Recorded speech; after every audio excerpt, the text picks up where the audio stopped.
নেপালে আসলে হয়তো পাসপোর্ট লাগবে, একদম ভুল, ভ্রান্ত ধারণা। নেপালে কিন্তু পাসপোর্ট লাগে না, শুধু সিমও আমরা নিয়ে নিয়েছি, এটা আমরা রিচার্জ করে নিয়েছি ফোনে। আরে না আসলে মন খারাপ কিন্তু কোনোদিনই কমবে না। চলো, এই যে টকবক টকবক টকবক টকবক, দারুণ দারুণ লাগছে। ঘোড়ার গাড়ি, এই দেখো আমাদের ঘোড়া কিন্তু দৌড়চ্ছে।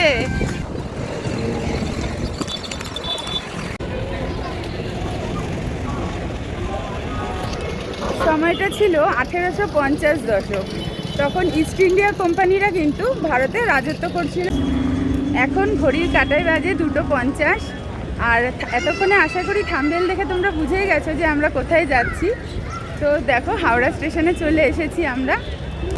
কত নম্বর প্ল্যাটফর্মে গাড়িটা দিয়েছে জানি না, আমরা এখন ভেতরের দিকে যাচ্ছি হাঁটতে হাঁটতে, গিয়ে চলো দেখবো যে কততে দিয়েছে। তোমাদের সঙ্গে সব কিছুই শেয়ার করবো। আমাদের গাড়ি হলো মিথিলা এক্সপ্রেস 13021 গাড়ির নাম্বার। আর হাওড়া থেকে আমাদের যাত্রা হবে রক্সল। যেহেতু তোমরা থাম্বনেল দেখেইছো তো বুঝতেই পেরেছো, রক্সলে নামবো, নেমে তারপরে আমাদের যাত্রা ওখান থেকে শুরু হবে। তো চলো, এই যে হাওড়া স্টেশনে আমরা এন্ট্রি করছি এখন।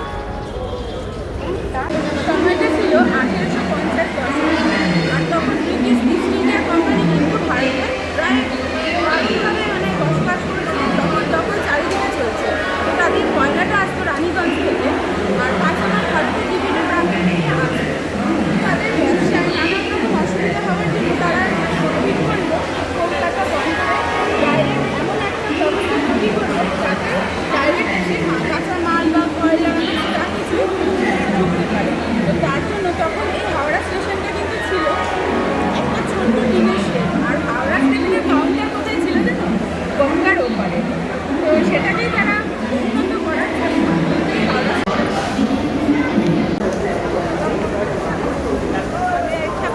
হাওড়া টু রক্সল যাওয়ার জন্য মিথিলা এক্সপ্রেস 8 নম্বর প্ল্যাটফর্মে দিয়ে দিয়েছে। তো 8 নম্বর প্ল্যাটফর্মের দিকে আমরা এখন যাচ্ছি।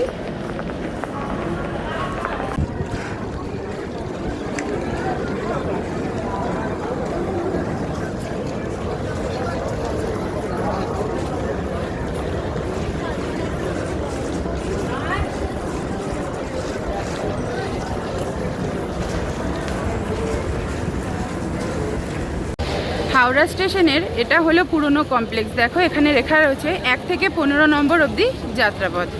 তো 1 থেকে 15 নম্বর যে প্ল্যাটফর্ম এটা পুরনো কমপ্লেক্সে আছে, আর 16টা মাঝখানে, ওটা পরে বলছি তোমাদের সঙ্গে। আর নতুন কমপ্লেক্সে 17 থেকে 23 নম্বর প্ল্যাটফর্ম অবধি আছে। এই যে দেখো আমাদের ট্রেন দিয়ে দিয়েছে 130। তো আমাদের কোচ নাম্বার হলো B5, AC 3 টায়ারে আমাদের টিকিট। এই যে এবার এখান থেকে উঠবো আমরা ট্রেনে।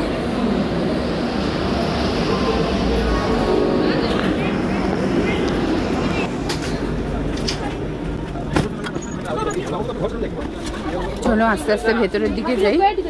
সবাই নিজের মতো করে উঠছে ট্রেনে, আমরা উঠে পড়লাম। বাইরে যে বিভৎস গরম। এই যে আমাদের সিট, সাইড আপার আর লোয়ার। যেহেতু এই ট্রেনের নম্বর 13 দিয়ে শুরু, তো এটি কোনো এক্সপ্রেস ক্যাটাগরি ট্রেনের মধ্যে পড়ছে না। এটা হলো নর্মাল মেল ক্যাটাগরি ট্রেনের মধ্যে পড়ছে। যদি 2 বা 1-2 দিয়ে শুরু হয় যে ট্রেনগুলো, সেগুলো হলো এক্সপ্রেস ট্রেনের মধ্যে পড়ে। তো এই ট্রেনের জেনারেল বগি সেটা হলো 2টো, স্লিপার ক্লাস হলো 4টে, AC 3 টায়ার হলো 8টা, আর AC 2 টায়ার হলো SLR একটা আছে এই ট্রেনে, আর EOG হলো একটা। তো ট্রেনটা মোটামুটি ভালো, যা দেখেছি বা শুনেছি ট্রেনটা মোটামুটি হাই স্পিডে যাবে। ঘন্টায় হলো 130 কিলোমিটার। হাওড়া থেকে রক্সলের টোটাল কিলোমিটার হলো 693 কিলোমিটার। আর আমাদের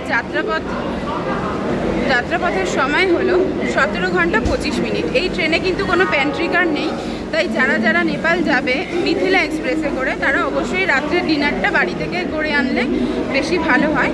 আর নয়তো ক্যাটারিংয়ের সুবিধা আছে এই ট্রেনে, সেখান থেকেও তোমরা খাবার অর্ডার করে নিতে পারো। কারণ টোটাল 39টা জংশনে ট্রেনটা দাঁড়াবে।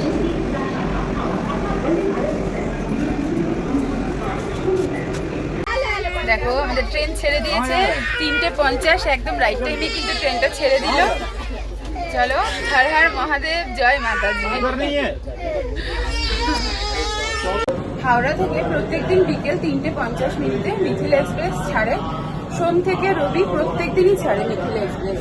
আর পরের দিন সকাল 9:15 রকস্টার স্টেশনে পৌঁছে দেবে ট্রেনটা। মোটামুটি যদি লেট না করে তো রাইট টাইমেই ঢুকিয়ে দেবে, আর লেট করলে ম্যাক্সিমাম আধা ঘন্টা থেকে 1 ঘন্টা, এর বেশি লেট করে না। এখানে একটা ডাস্টবিন রয়েছে, এখানে সবকিছু ফেলা যাবে। এখনো টয়লেটে যাইনি, টয়লেটে গিয়ে চলো তোমাদেরকে দেখাবো কিরকম কি। তো মোটামুটি পরিষ্কার, বেশ ভালোই লাগছে। মিথিলা এক্সপ্রেসে কিন্তু তোমরা জার্নি করতেই পারো যখন তোমরা নেপালে যাবে। 2টো ট্রেন ছাড়ে হাওড়া থেকে। চলো এবার টয়লেটের ভেতরটা শেয়ার করি, এরকম দেখা যাক। মোটামুটি ক্লিনই আছে, দেখো একটা বেসিন আছে ভেতরে হাত ধোয়ার, ন্যাচারালি সব ট্রেনেই থাকে। এটা হলো কোমোড, পাশেরটা ইন্ডিয়ান। এই হলো ট্রেনের টয়লেট, দেখো। তোমরাও যদি ভবিষ্যতে যাত্রা করো তাহলে আমার ভিডিও দেখে যদি তোমাদের কিছুটা হলেও উপকারে আসে তো ভালো লাগবে আমার। আর নেপাল তো খুবই সুন্দর জায়গা, মন খারাপ হলেই চলো নেপাল ঘুরে আসি, যেহেতু পাহাড় আছে।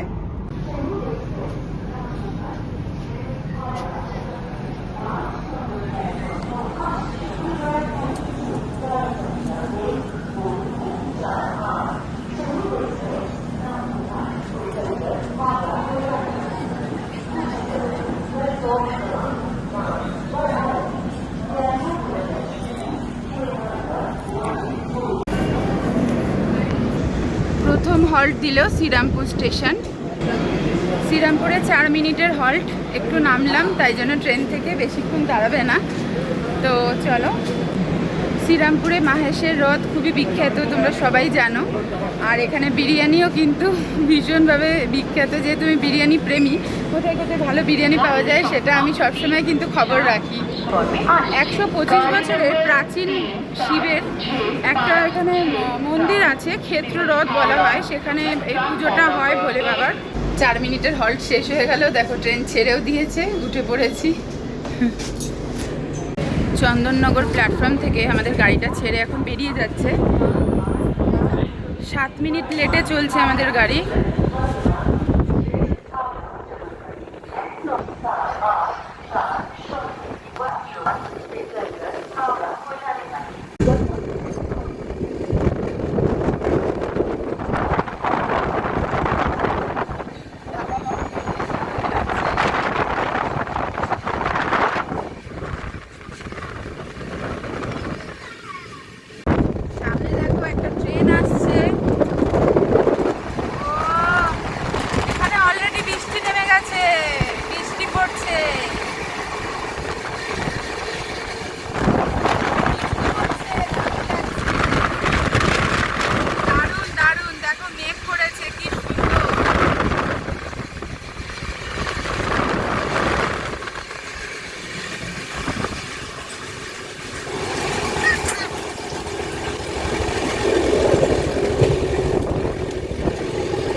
শুভর কাজে লেগে পড়েছে, আমার বিছানা রেডি করে দিচ্ছে। রাতের বিছানা আমার তৈরি হয়ে গেছে। শুভর কাজে কখনো ফাঁকি থাকে না, একদম 100-এ 200% দেওয়ার চেষ্টা করে।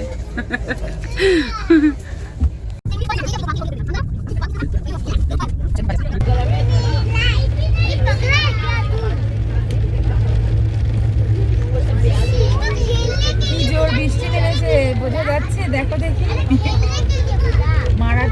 মারাত্মক লেভেলের বৃষ্টি হচ্ছে। বাইরে পুরো অন্ধকার করেছে, সেই ধারে ঝড় হচ্ছে।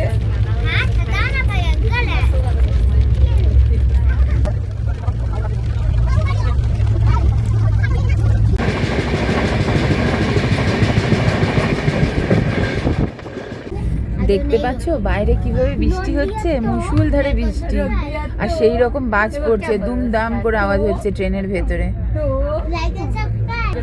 এখন কিন্তু বিকেল 5:30 বাজে, আর আমি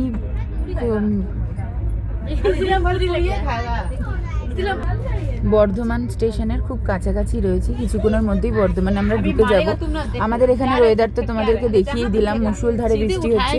কলকাতায় কিরকম বৃষ্টি হচ্ছে অবশ্যই কিন্তু কমেন্টে জানিও। আর তোমরা কি একটু গরমের থেকে স্বস্তি পেলে?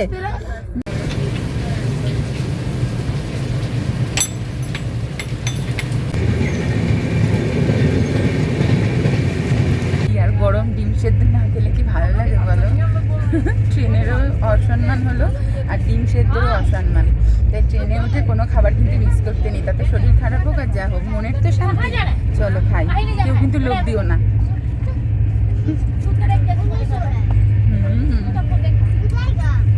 দারুণ দারুণ। এখন 7:12 বাজে আর দুর্গাপুর স্টেশন ছেড়ে বেরিয়ে যাচ্ছি আমরা। দেখো এই স্টেশনে আর নেমে তোমাদের দেখাতে পারলাম না, পরে আবার দেখি কোথায় দাঁড়ায়, সেই বুঝে তোমাদেরকে আবার দেখাবো। এই হলো ট্রেনের ভেতর। চলো, এখন আমরা বর্ধমান জংশনে চলে এসেছি। আর আমাদের ট্রেন ঢোকার কথা ছিল 6:11-তে, আর ঢোকালো 6:16-তে, 5 মিনিট লেট করেছে। আর বর্ধমান অনেক বড় একটা জংশন, সেটা তোমরা সবাই জানো। এখান থেকে অনেকগুলো মেন লাইন এবং কড লাইনের ট্রেন আলাদা হয়ে যাচ্ছে। কাটোয়া যাওয়ার ট্রেন এবং আসানসোল যাওয়ার ট্রেনগুলো এখান থেকে সব পাস করে। আর মেন লাইনের ট্রেনও যায়। তারপরে শক্তিগড় থেকে যে কড লাইন বা মেন লাইনের ট্রেনগুলো আসে, সেগুলোও কিন্তু এখান থেকে বিভক্ত হয়ে আলাদা আলাদা রুটে চলে যায়। আর বর্ধমানের তো বিখ্যাত, সবাই জানো, সীতাভোগ আর মিহিদানা কারা কারা ভালোবাসো। আমি তো ভীষণ ভালোবাসি খেতে, কিন্তু এখন তো আর খাওয়ার টাইম নেই। তবে ট্রেনে উঠবে, যদি ওঠে অবশ্যই খাবো। মারাত্মক স্পিডে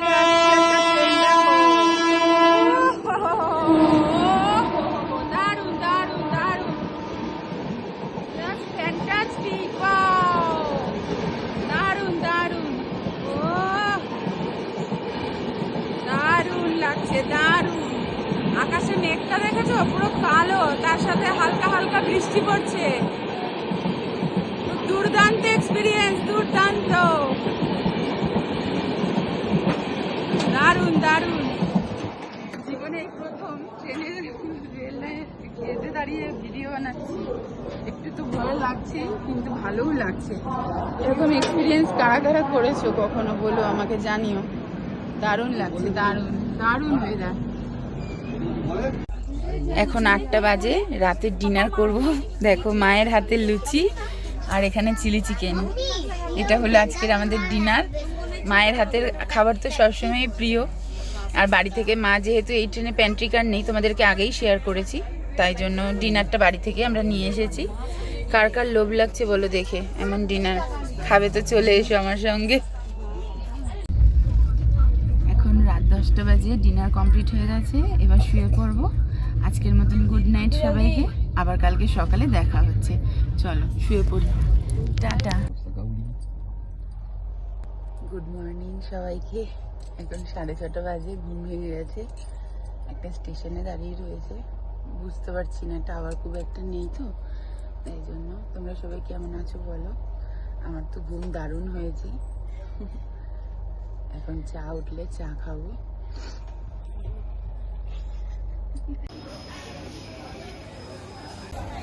এখন সকাল 7:30 বাজে, আর আমরা চলে এসেছি বিহারের পূর্ব চম্পারণ জেলার সাগৌলি বলে একটা জংশনে। এখানে গান্ধীজির যে চম্পারণ সত্যাগ্রহ আন্দোলনটা হয়েছিল, সেটা মেন এখানেই হয়েছিল। আর এখানকার কিছু জনপ্রিয় খাবার আছে, যেগুলো তোমাদেরকে বলে দিচ্ছি, যেমন জিলিপি, মাওয়া, চমচম, আর বিহারি স্টাইলের আলুর চপ এবং সিঙ্গারা। জানি না কি উঠবে ট্রেনে, এসি ট্রেন যেহেতু কিছুই উঠছে না তেমন একটা, উঠলে অবশ্যই খাবো। 1816 সালে ব্রিটিশ ইস্ট ইন্ডিয়া কোম্পানির নেতৃত্বে যে সাগৌলি চুক্তিটা হয়েছিল, সেটা কিন্তু এখানেই হয়েছিল। আর নেপাল ভারতের মধ্যে যে যুদ্ধটা হয়েছিল, সেটাও কিন্তু এই জেলাতেই হয়েছিল। তো চলো, আর কি বলবো, এটুকু আমি জানি, সেটুকুই তোমাদের সঙ্গে শেয়ার করলাম। আর আমার ভিডিও তোমাদের কেমন লাগছে অবশ্যই কমেন্টে জানিও। যদি ভালো লাগে সেটাও জানাবে, খারাপ লাগলে সেটাও জানাবে। চলো এবার ট্রেনে উঠে পড়ি, আর বেশিক্ষণ দাঁড়াবো না।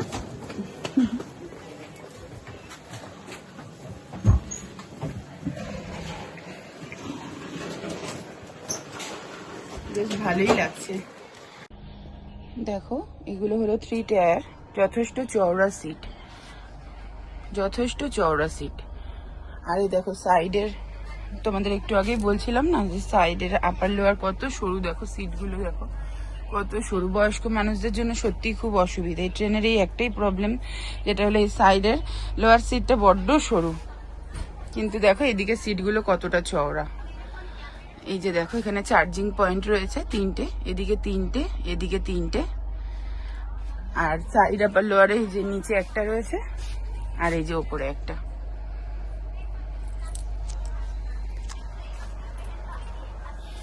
শুভ বসে আছে, চা পাইনি। বলো কিছু। মন খারাপ, চা নেই। কেমন জার্নি করছো কালকের থেকে বলো। ভালো জার্নি হচ্ছে, জার্নিতে কোনো সমস্যা নেই। সমস্যা একটাই, সিট সাইড আপ আলো খুব ছোট, বাকি আর কিছু না। কুলিং সিস্টেম খুব ভালো, কুলিংটা মানে মারাত্মক ভালো কুলিং। যারা এসি ট্রাভেল করবেন তাদের জন্য কুলিং সিস্টেমটা খুবই ভালো। এখানে এখন দাঁড়িয়ে রয়েছে প্রায় আধা ঘন্টার কাছাকাছি, কারণ এখানে ইঞ্জিন চেঞ্জ হচ্ছে। এখানে ইঞ্জিন চেঞ্জ হয়ে নতুন ইঞ্জিন নিয়ে আবার যাবে রক্সল। প্রায় ঘন্টাখানেক সময় লাগবে, তো ঘন্টাখানেক ওয়েট করতে হবে। তাহলে এরপরে যখন আবার নেপাল যাবে এই ট্রেনেই যাবে নাকি রক্সল এক্সপ্রেসে যাবে? না, এটা ঠিক আছে, খারাপ কিছু নেই। রক্সল তো অনেক লেট করে যায়, রক্সল তো দুটোর সময় নামায়। আচ্ছা, তো ওখানে আপনার যদি কাঠমান্ডু বা পোখরা যেখানেই পৌঁছাতে যাবেন, পোখরা তো পোস্টই ওঠে না, যদি কাঠমান্ডু পৌঁছাতে চান তাহলে তো প্রায় 6-7 ঘন্টা সময় অটোমেটিক লাগছে। তো 7 ঘন্টা লেট করার থেকে যেতে যাওয়া অনেক বেশি ভালো। 10-এ কত দিচ্ছ নম্বর? 4-5। খাবার তো নেই, বাঙালি আমরা, খাবার চাটাও উঠছে না। আমরা হলাম বাঙালি, খাবার পেলে তো মাইনাস করবোই পয়েন্ট। 7:30 পৌনে 8টা প্রায় বাজে, এখনো চা ওঠেনি। চায়ের জন্য বসে আছি। নিচেও নেমে দেখে আসলাম, কিন্তু নিচেও কোনো চা আলা নেই। কখন চা খাবো জানি না। কিন্তু খুব পরিষ্কার, ট্রেনটা দারুণ পরিষ্কার। এখানে ওয়েদারটা ভালো, গরম নেই কিন্তু একদম। অতটা গরম নেই এখানে।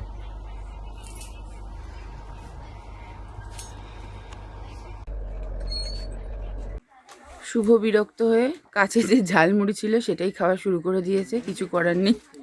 এই যে দেখো, যে শুকনো খাবারগুলো বাড়ি থেকে নিয়ে এসেছিলাম সেগুলোই আপাতত আপনা হাত জগন্নাথের মতো করে খাচ্ছি।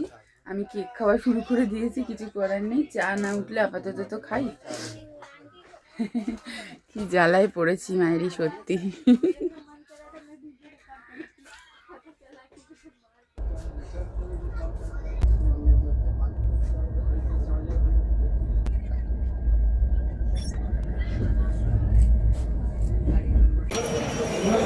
আমাদের রক্সল এসে গেছে, ট্রেন থেকে নেমে গেলাম। একদম রাইট টাইমে কিন্তু ঢুকিয়ে দিয়েছে ট্রেন। চলো এবার সামনের দিকে যাব। এসে গেছি, দেখো স্টেশন। এই যে আমাদের ট্রেন, কালকে উঠেছিলাম হাওড়া থেকে, আজকে নেমে গেলাম রক্সলে সকাল 9:15।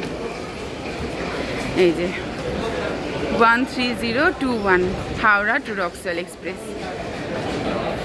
চলো,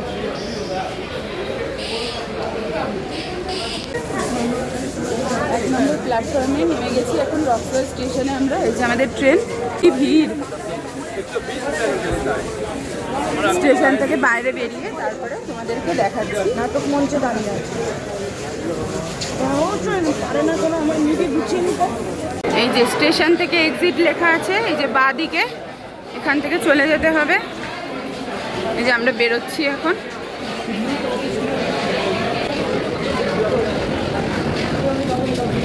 দেখো, স্টেশন থেকে বেরিয়ে আমরা সামনের রাস্তায় চলে এসেছি। এখান থেকে টোটো পাওয়া যাচ্ছে, টাঙা গাড়ি, সব রকমের গাড়ি আছে। তোমরা যে ধরনের গাড়ি করে যেতে চাও, এখান থেকে বীরগঞ্জ অবধি চলে যেতে হবে আমাদের। আমাদের ইচ্ছা আছে টাঙা গাড়িতেই যাব, দেখি কথা বলে নি।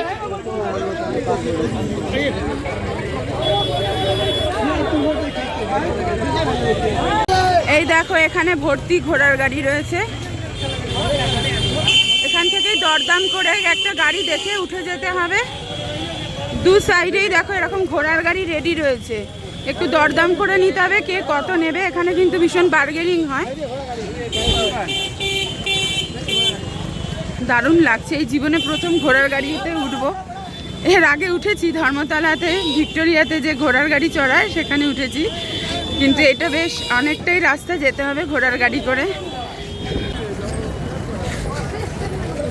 চলো দেখি। আমার চোখ দিয়ে যদি নেপাল ঘুরতে চাও তাহলে কিন্তু এক্ষুনি সাবস্ক্রাইব করতে হবে ইউটিউবে, আর ইনস্টাগ্রাম এবং ফেসবুকে ফলো করতে হবে স্মাইলি মোনালিসা। দারুণ দারুণ ভিডিও আশা করি দেখাবো তোমাদের। ভালো লাগুক বা খারাপ লাগুক কমেন্ট করে কিন্তু অবশ্যই জানাতে হবে। লাইক, সাবস্ক্রাইব এবং শেয়ার করে আমার পাশে থাকতে হবে। এই যে আমাদের ঘোড়ার গাড়ি ঠিক হয়ে গেছে। এই যে এই চাচার গাড়িতে আমরা উঠবো এখন। এই যে আমাদের ঘোড়া। কিরে আমাকে নিয়ে যাবি নাকি? নিয়ে যাবি আমায় তোর সঙ্গে?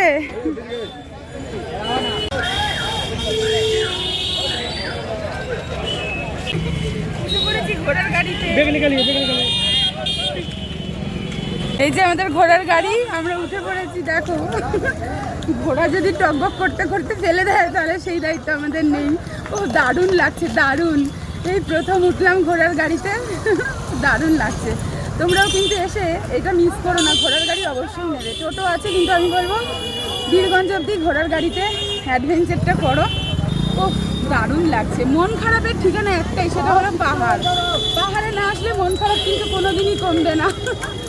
চলো, এই যে টকবক টকবক টকবক টকবক, দারুণ দারুণ লাগছে। এই যে আমাদের চাচা, আমাদের সওয়ারি চাচা, হাই করো থোড়া। হ্যাঁ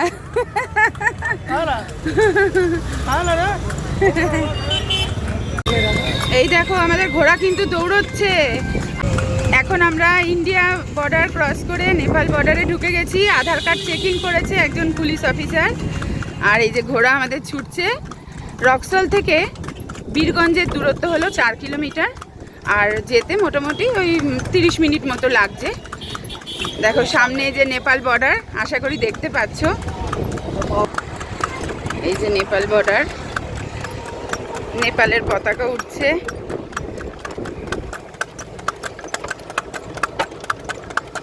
আজকের ভিডিও কিন্তু এখানেই শেষ করছি। আর আমরা কিভাবে কাঠমান্ডু পৌঁছালাম, কতক্ষণে পৌঁছালাম সেটা জানার জন্য অবশ্যই আমার চ্যানেলে চোখ রাখতে হবে। খুব শিগগিরই সেই ভিডিও আসছে, কাঠমান্ডুর ভ্রমণ সংক্রান্ত ভিডিও। আবার সামনের বুধবারে ঠিক এই সময় আমি দেব। তার জন্য কিন্তু আমার স্মাইলি মোনালিসা চ্যানেলটি সাবস্ক্রাইব করে রাখতে হবে এবং ফেসবুক ইনস্টাগ্রামে ফলো করে রাখো। চলো টাটা।